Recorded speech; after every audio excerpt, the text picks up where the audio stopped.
Hello everybody, this is Danny from Deep South Homestead on Porch Time today.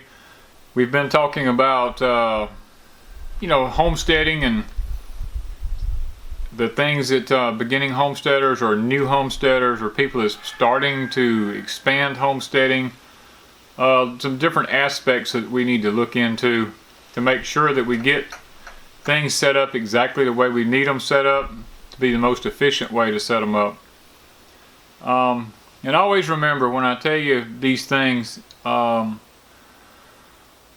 it may not be exactly the same where you're at. These are things that have worked for me here. So, find an elder in your area when you get ready to do things. And if you have questions, ask. Don't be afraid to ask, because it's a whole lot better to ask and get something right than it is to just go off of what you think and then end up, costing yourself a lot of money down the road. But, last week we talked about the home on the homestead. We talked a little bit about tiny houses and how that, me personally, I just don't feel like that they're practical for a homestead, for a functioning homestead, let me say that. And according to the comments y'all gave, about 98% of y'all felt exactly the same way that I did about it, and which was kind of encouraging. This week I want to talk a little bit more about the outbuildings and a little bit about the land. Because if you're on a homestead, outbuildings and land is where the success actually comes in. The success of homesteading doesn't come in on the home. Because if you're calling yourself a homesteader, then the perspective is that you are surviving, or that you are trying to create part of your survival off of the homestead. Now, for Wanda and I here, we try our best to function as much as we can off of our homestead here. Now we have to go to the store and get a few things every now and then, because, in my opinion, there is absolutely no way that anyone can be 100% sustainable. And not do without something. Let me put it that way. Now, people go, oh, well, our forefathers, they were 100% sustainable. And no, our forefathers still went to the store for flour and for sugar and, different things like that, because they weren't 100% sustainable. They went in to get corn and things. If they didn't have it on the homestead, they went in to get it. Oil, lamp oil, different things. So you need to keep those things in consideration. But now your outbuildings and land, like I said, that's where the success comes in. Now it depends on to what extent you want to be a homesteader. Now we talked about this a little bit before.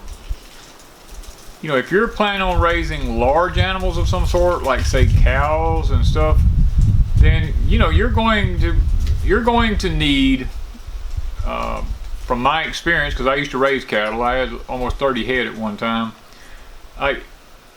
You just about can't function on less than 10 acres with cattle, because you've got to be able to rotational graze them in paddocks and stuff like that in order to keep the parasites under control.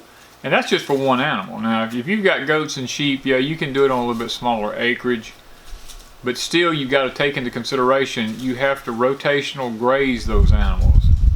You can't just leave them in the same pasture all the time and expect them to survive and be healthy because of parasite issues. Now here at Deep South Homestead, we let our sheep, our pigs, and our chickens use the same pasture.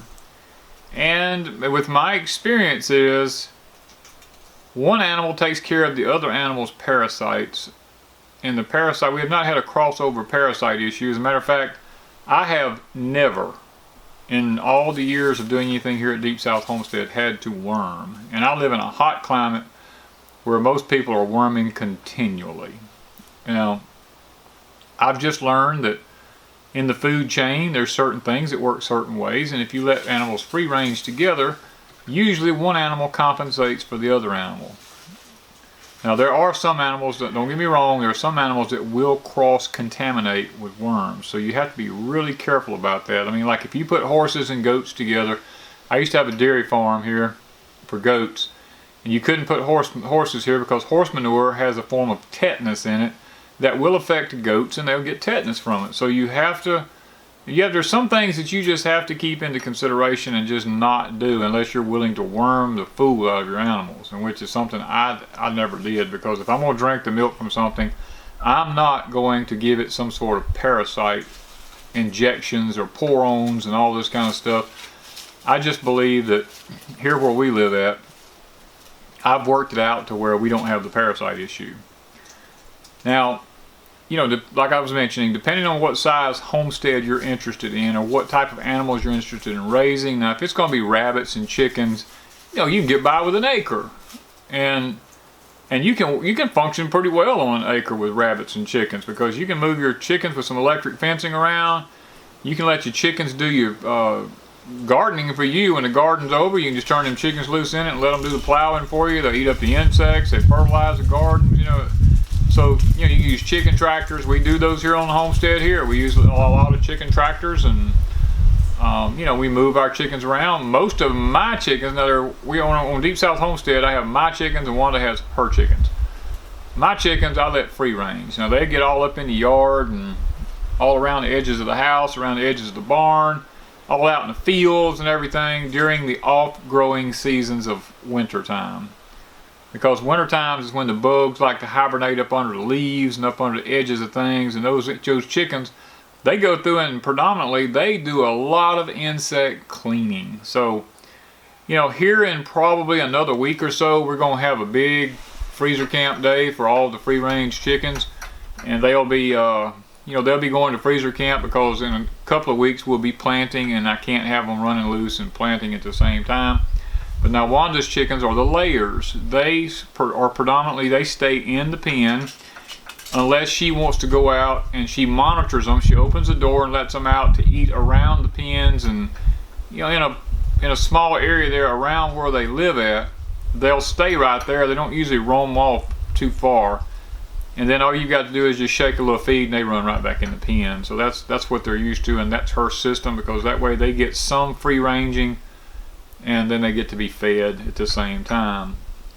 But now rabbits, you can have a small building outside. You can raise rabbits successfully in that, because it doesn't take a very big area to raise a lot of rabbits. And rabbits are an excellent source of protein on a farm.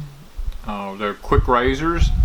They don't take a long time to multiply, so that's not a bad thing to consider for a beginning homesteader, is rabbits and chickens. But now, we have the hair sheep here. We have the Katahdin and blackhead dorper, and we have the pigs that, like I said, that roam around in the pastures. But now we lock them up when it comes time for the planting season, because we let them roam in the fields where we plant up until it comes time to plant.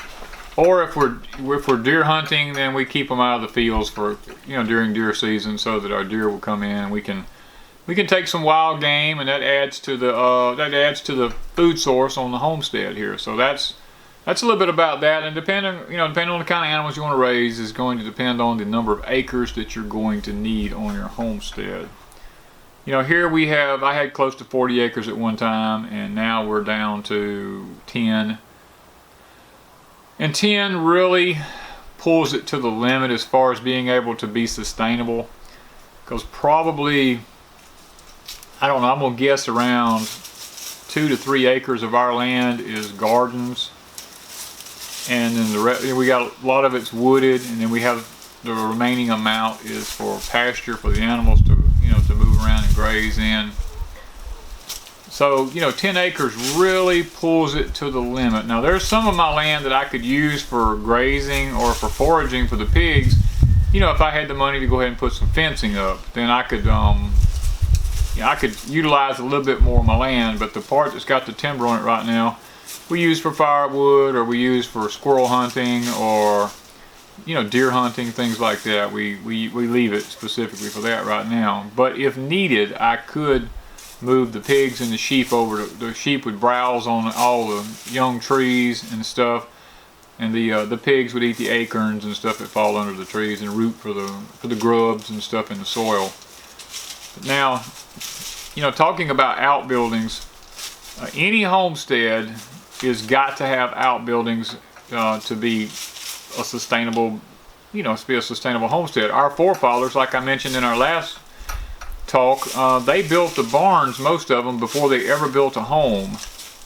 And then when they did build a home to start with, they didn't build a very big structure because they built what they had to have to get out of the weather, because most places the wintertime was coming on, and they tried to get in there as quickly as possible to have something to make it through the winter.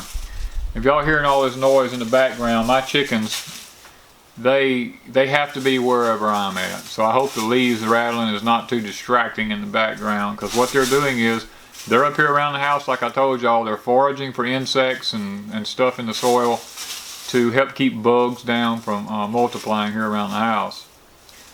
But now your outbuildings, you know, me personally, we have a chicken building which you can go on. I have videos about that. We actually, on Etsy store, I think I have a drawing that you can purchase for if you want to see how my chicken buildings are done and how they work very efficiently. We have that on the Etsy store. We have a building under construction for just specifically nothing but rabbits. It's built a specific way to compensate for raising rabbits. Of course, we have the barn. We have, like I said, we have a butchering room where we do all of our butchering in. We have part of the barn that the animals live in, and we have the part of the barn I call my man cave part. It's got a wood heater and all in it where I can go in there and just have some quiet time and a place to just sit and think sometimes about what needs to be done. And then also the wood heater is a source of being able to heat the barn. And also on the back side of our barn is a greenhouse that y'all seen in some of the videos. And the greenhouse also serves in the wintertime as a way to heat the back of the barn wall, so that it puts some heat into the barn. So, you know, these are, you know, the greenhouse on a homestead. Now, here in the South, we have predominantly 265 days a year that we can actually grow things. I mean, I could probably grow things year round. I would just, if we got a freak freeze like we did here the other day where it was like 15 degrees for like 3 days in a row, and it killed most everything outside, then, you know, for those times you need a greenhouse. But it's not very often here that it gets that cold, but it does happen. And then I would have to, you know, I could probably cover stuff, but if I've got a greenhouse, why not just put it in a greenhouse? And it's so much easier. We're raising, as y'all saw in one of our videos here, just may have been right up before this one, you saw all the stuff we harvest out of the greenhouse. It's good fresh tomatoes, fresh peppers. You know, we get fresh onions, we get fresh lettuce. There's just, all this stuff comes out of the greenhouse all the time. And it makes it through the winter months where it makes the winter a little bit more enjoyable. You know, it's just a good thing to have the greenhouse here on the farm. And not everybody can have a greenhouse, but if you can have one, it sure does make it a lot easier during the winter time.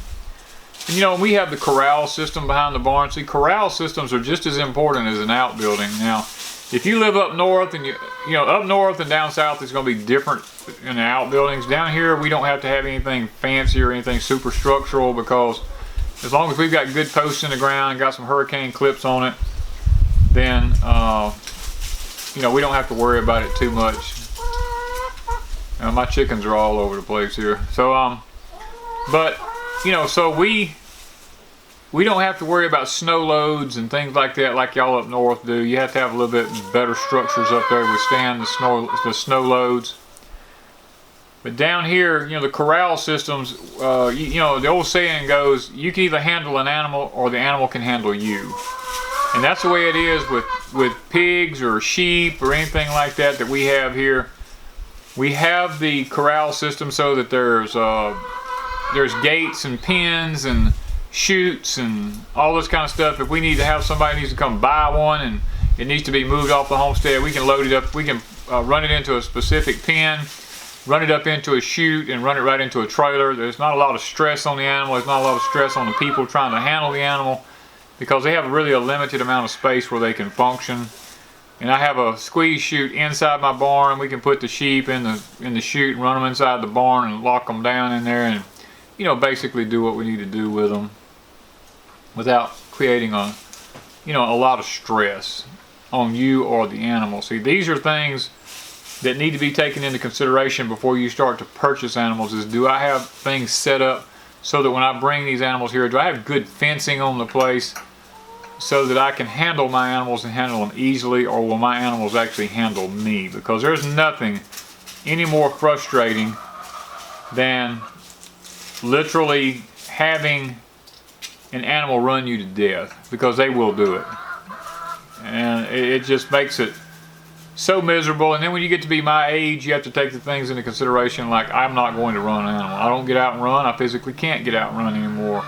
So I have to be able to move those animals around and not get over exhausted and overstressed myself, especially with the physical conditions I have. And then you have to know basically how many animals that you want on the homestead, because how many animals you have will determine how big of pastures you need, how big of buildings you need. All these things have to be taken into consideration. Wanda and I, with all the things that's going on around here, we don't keep a large number of animals anymore. We keep a smaller amount because it seems to be a little bit more efficient for us to do it that way. And then one thing you have to think about on a homestead is weather conditions. Now, I'm going to show y'all a clip in this video here. I went to the town next to me yesterday. We had some really severe weather hit this area last week, and the tornadoes took out the colleges. They took out lots of stuff. I shot some video just going down the road of what the timber looks like where it went through that town. This is the tornado damage up in Hattiesburg here, as y'all can see. It literally destroyed everything back there. There's that building there got some damage. You can see some trees still down in the background. See where all the tornado went? This is where it come through here at. Tore up just a big wide path through here. It literally destroyed all of it. Broke timber off everywhere. I mean, it virtually just wiped out everything. All the way up to the edge of this building right here. That's something you have no control over on a homestead, is the weather conditions. And all these people that talk about, well, I want to live in a tiny house. A tiny house, if you'd have been there where this tornado hit at, you would have been dead, because these buildings were flattened. The only thing standing was the bigger homes and the bigger structures. Anything that was small was just flattened. And that's one of the things I try to tell people. They talk about this tiny house movement. You have to take into consideration where you live at in this country. If you're where the winds get high and there's tornadoes and hurricanes and these kind of things frequent your area, then you might want to rethink that. Now, you might have one, and you may live your whole entire life and never get hit by anything. But I can tell you personally, I've had 2 tornadoes hit 2 houses that I've lived in. And because they were big homes, we suffered no damage to anything of any extent. Now, the trees around the house were all uprooted. 2-foot diameter trees were jerked up out of the ground like pencils and thrown out there and just like they were nothing. But the houses stood. Now, the outbuildings, I had a barn at my last homestead that was 60 by 100. Took the whole top off of it and just about blew it down. But the house didn't hurt the house. My sheds and stuff that was bigger than most tiny homes are, they were demolished. They were completely gone. So you have to. That's one of the things I'm thinking. I just want to get through to the people who just are hell bent on tiny homes. I'm not against tiny homes. I'm just telling you, be aware of the dangers of living in one if the weather turns bad. Because this video clip that I'm going to show y'all, you'll see, hopefully if it comes out all right, you'll see the damage that these tornadoes can do. And this thing didn't last 5 minutes, and it was over. The ones that hit my house, the house I'm living in here right now, you see me sitting in, I had one hit it. It lasted about 30 seconds. Uprooted 45 trees around my house, threw stuff a quarter of a mile away from me that was mine, but yet didn't hurt the house. Destroyed everything around it, didn't hurt the house. Now if this had been a tiny house, I wouldn't be sitting in this swing right here today. I'd probably done gone on to meet the Lord, more than likely. So take into consideration where you buy land at is the weather conditions. Now if the land you buy, if it's in a holler, if it's a low type area, you have to realize you're going to have some major flooding in that. So you have wetlands to contend with. There's going to be land there that you're not going to be able to use, and that might be good for pigs, because I've got that on mine back here. I have a big holler system that goes through mine. It has a running stream year round. Makes an excellent place for my pigs, because they got damp wetland to stay in. They make it through the heat of the summer just great back there, because the water's really cool and cold. It runs through there, and they just love it. Gives them a place they get fresh water all the time to drink, so I'm not constantly having to water them. These are things that you need to think about whenever you purchase a homestead. Each week, if I can, I'll add a little bit more into it about homesteading, some of the things. We may get into some tools, we may get into some gardening and stuff like that, because here at Deep South Homestead, we're just fixing in the next week or two, we're fixing to kick off gardening here with English peas and Irish potatoes and stuff like that. And we'll be putting some videos up for y'all to watch about what we do and how we do it. And just, this year is going to be a little bit different at Deep South Homestead for us, because one of the little job things I had lined up in 2009 that Wanda and I has been kind of, getting part of our income off of, this past week I got noticed that that the big part of it's been cut out. So we're running several $100s behind. It was our grocery money for the month. And now we don't have that income to provide part of our groceries. So this year, what we raise on the homestead is going to play a lot larger part in our survival than it's been in the past, because we've been spending about $300 a month on things at the grocery store, and the little job system I had set up that provided some of our income. We're down to a little over $100 a month on that now. So what we raise on our homestead now is going to be playing a lot bigger part of our survival. And we're even thinking about doing a series on for a month on what we use out of our food storage and how frugal we are. Just don't know for sure yet if we're going to do that, but we are considering it, and it may be a good series to put out there. I'm not sure yet. We're still in the talking stages of it to see if that's something we want to put out there and expel a little bit more of our personal life as to what we eat every day, how we're going into our food storage, and how we're surviving off of our food storage now that we don't have the full income to purchase as much, some of our food. It's going to be interesting. God has never let us down, and we don't think that He will now. We feel like that even though we're cut back now, we didn't have much to start with, but now that we're cut back even more, we're going to try to see what God's going to do and how He's going to make things happen and how we're going to function here on the homestead. Because we have been purchasing some of our meat because our animals just aren't up to the point yet where we're getting enough meat from them because of the physical issues I have. I have to have tremendous amounts of protein in my system, and I can't get my protein from beans and stuff because of internal problems I have inside my body that doesn't permit me to get my protein from beans. So I have to have meat now for my protein, and eggs, stuff like that, which we're able to keep the eggs up. But the meat, we're either going to have to try to harvest more deer before season runs out, or we're going to have to come up with, maybe more rabbits, more chickens and stuff like that. Maybe move into maybe some turkeys or some way to get more meat going on the farm here. Because with the health issues I have, even though I have pigs, I can't eat large amounts of pork or anything like that. So I usually steer clear from that.